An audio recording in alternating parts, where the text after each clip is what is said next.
sa letter na to. Sabi na, Dear Sarah. Okay, ito nga. Dear Sarah. Dear Sarah. Sarah. Hindi naman Shara. Sarah. Okay, ulitin mo. Dear Sarah. Dear Sarah. Sarah. Ano Sarah? Dear Chadeli. Okay, Dear Dear Sarah. Okay, how are you? How are you? How are you? Hindi ganun. Question mark. How are you? How are you? I'm so excited to share with you. Ito nga. I am. I am so excited. Excited ka talaga.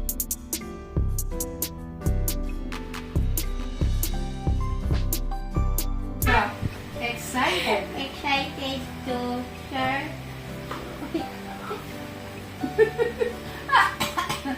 Ulit. Ako muna ha. Okay.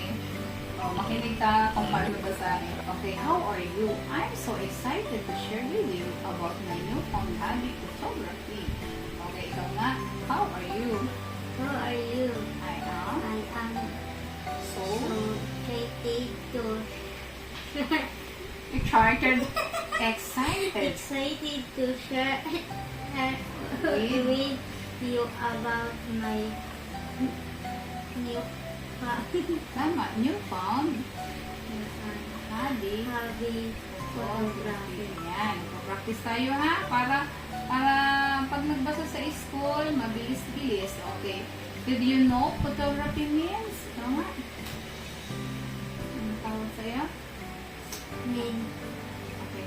Did you know that photography means? Oh, writing with light. Ulitin ko ha. Okay, basahin mo nga. Okay. Kung ako muna, para mas mainit. Did you know that photography means writing with light? Photo is a Greek word which means light. Okay. While graphy means writing. Ito naman, basahin mo. Did you know that photography means writing writing with light? with light? Photography is a Greek word With which means light. light. Okay. O, stop muna tayo doon. Sabi dito, did you know photography means writing with light?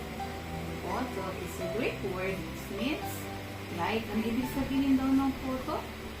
Means, Greek word which means, ang ibig sabihin? Ano to? Ang ibig sabihin daw ng photo? From the Greek word, ano yun? Means? Light. Okay, light. Liwanag. Okay. While graphy means, ano ibig sabihin ng graphy? Right? Ano ibig sabihin ng writing? Ulitin ko ha. What do you mean by photo in a Greek word? It means, ano na yun? Light. O tatandaan mo ha. Yung photo is a Greek word means light. While graphy means writing. Nga, pinuwi ng photography. Ayan. So, I learned that camera is basically a box with a hole at the opposite end. Okay, next. Basa. I learned that the camera is basically Ayan, a box. a box with A hole hole. Butas yun, hole. At the opposite. Yan. Okay. The box has a film inside that's sensitive to light. Ito nga. The box The box has a Film film inside that is sensitive sensitive to to light. yan. So, okay, stop muna. Yan. So, sabi dyan, sa next sentence, hindi lang pag nagbabasa tayo kasi bago, para mas maunawaan mo, unti-unti muna ha. So,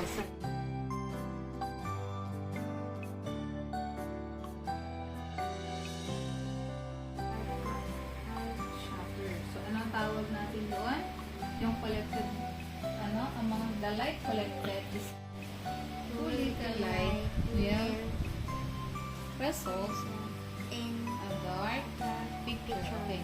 Kapag, di ba yung lens yun, nag-a-adjust yun. Yung nag-a-adjust yun ng light. Kung gusto mo emotion. Ito naman.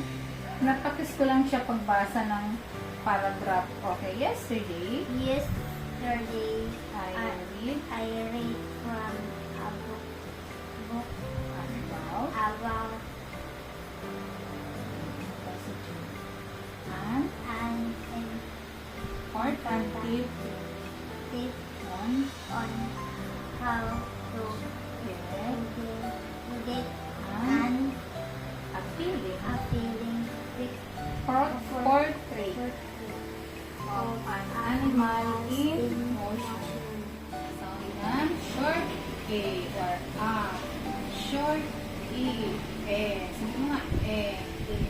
O, dito muna tayo sa A at saka sa or A, E. Ito nga, A, E. Okay, basa tayo. Alam mo ba itong basahin? Ke. Sabi mo nga, ke.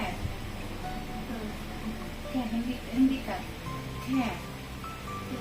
Very good. O, galing. Mat. Ham. Yan. O, next. O, jam. Pan. Van. Nak. Tap. Rag. Tag. Tag. Ayun. Short A or A. No? Yung A, sound A. Ito nga, A. Ulit. Ito nga, ang sabi ko kanina, ke. Ano yung basa na nangyari kanina? Ke. Mat. Mat. Ham. Jump. Ano yung sound ng N? Sabi mo nga, ano yung sound ng J? J. Ah. J. Ito nga, jump. Very good. Pa.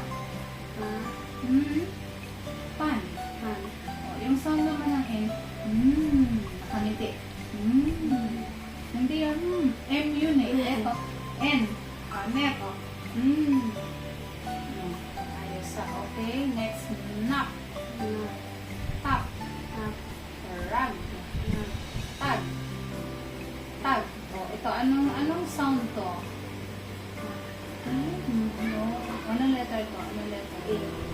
Anong sound? Be. Okay. Be. Bed. Re. Ano re?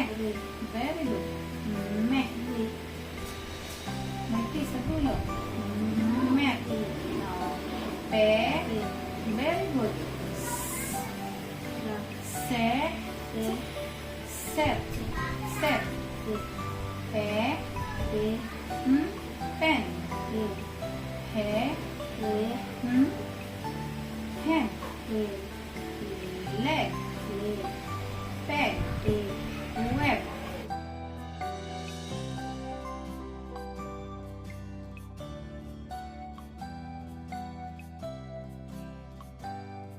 Yung. Rim. Rim. Did. Read. Ay, galing na. Oh. Sound ng U. Oh. Rag. Tag. Run. Fun. Cat. Hot. Gum. Hum. Cup. Rub. O, tapos na. Bukas ulit. Galing. Bukas ulit ha. Ayan, Natutulog na yan. Pinapractice lang ni nanay para pag pinabasa ni teacher. Tawag mo si Mai. Tawag mo si Mai. Kamusta? Kamusta naman yung dalawa?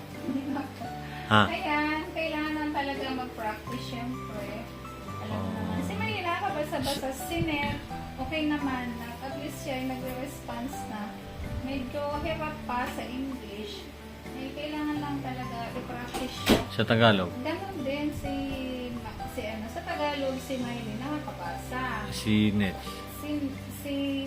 Kaya lang si Mylene kailangan niya pa kailangan pa rin mag-practice kasi yung comprehension, yung pang-unawa. So, yun lang kailangan i-practice ni Mylene. Si Mylene medyo pag-sentence, mga paragraph, medyo mabagal-bagal pa din. So, practice. Oh, pero at least nakaka-umpisa na sila. May! Katagalan noon maayos na rin yun. May, Anika! May. Review lang natin ba yung ano, yes, may book. O yan, saglit lang to. I-check ko lang yung ano, sinacheck ko lang kung naintindihan yung lesson nila. O sa math, i-check na natin. Saan na yung math mo din? Magaling ba sa math yan, si Mylene? Oo, magaling yun. Magaling ko ba sa math? Ano to? Sabi nito. Ayaw kanina sa English. Ilang ka? Yung comprehension. Diba? Maganda naman magsulat ganun o malinis, no? Dapat malinis. Saka practice na. Asa na yung math? Math natin. Assignment. O, check mo nga assignment kasi siya gumawa nito eh. Ang kanilang math ay dissimilar. Yan. Add and reduce the answer in a simplest form.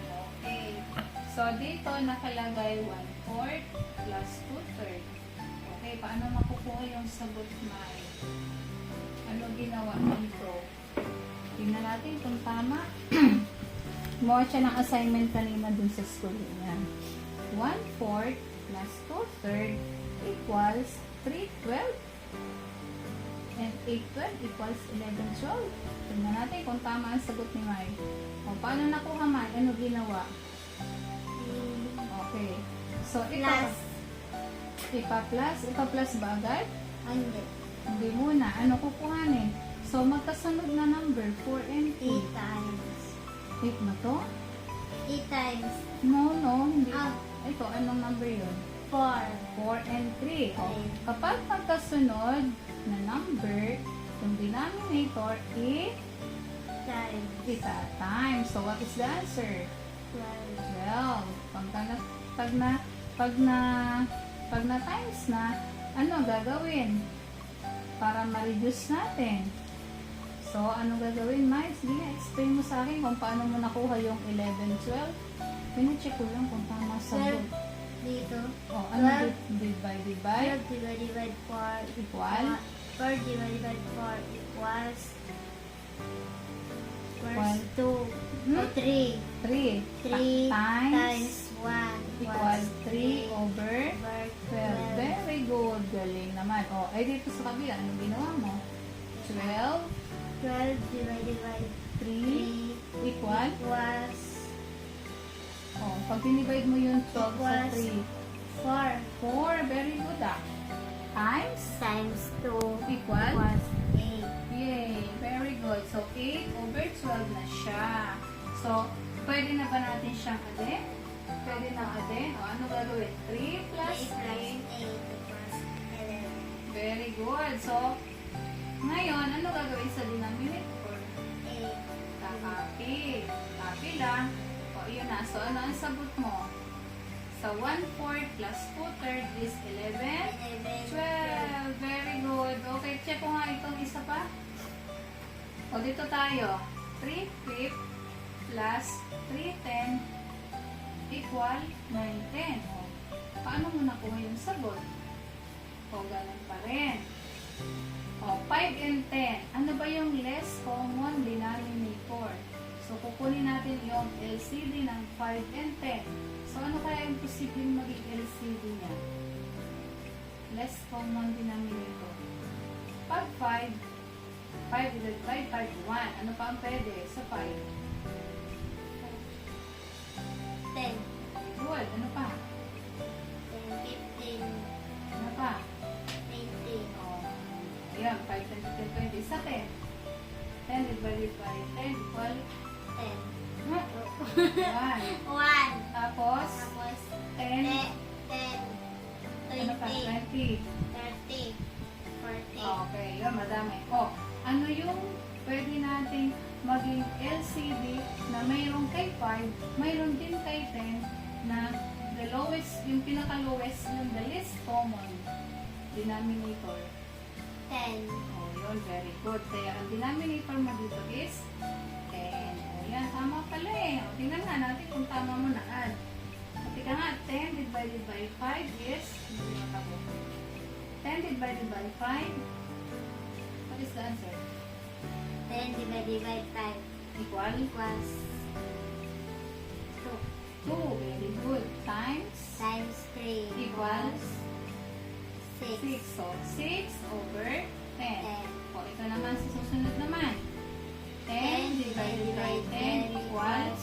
1 O, 1 times times 3 equals equals 3. O, pwede na i-add? Kung wala kang sign of addition, ano yun? Ballpen. O, yung kailangan may plus sign. Pwede na ba natin i-add? O, 6 plus 3 equals 9 over over 10. Okay, very good. Ito naman, mixed number. Ito mixed number. Ito nga ito. 3 times 4.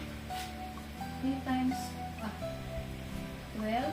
Tama. 4 times 3 equals 12. 12 divided by 3 is 4 equals 3 times 3 equal 9. 12 divided by 3 equal 4 times 1 equals 4. 9 plus 1 half. Asan? nandito Ayan po si Ma'am Paz, isang Bisaya din.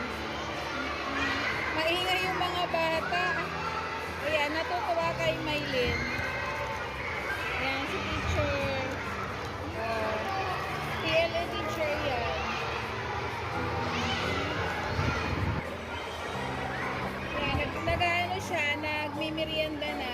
Nag-aral kami sa math. mali Mali! Kasi kailan nagbaliktad lang yung sagot mo, pero tama naman. Magaling siya sa math. Magaling siya sa math.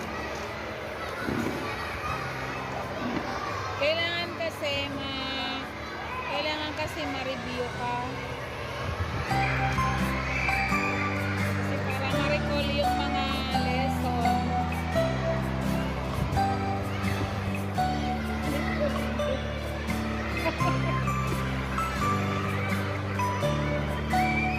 Tuwa siya doon sa mga bata. Parang mga ito, yung mga kinder na lumalabas. alam lang niya Para mga langga. Ngayon lang kasi siya nakakita ng ganyang karaming bata. Yun, nagtatakbuhan.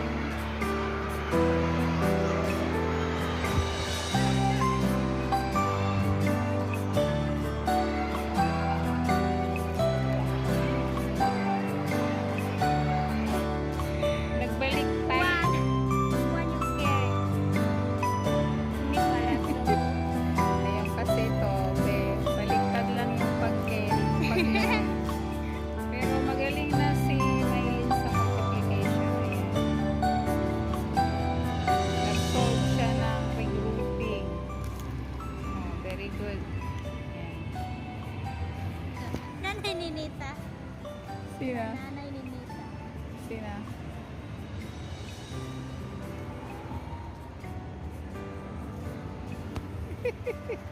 Ayan, kami lang ni Maylin tao dito sa covered court. Maingay, no? May mga bata.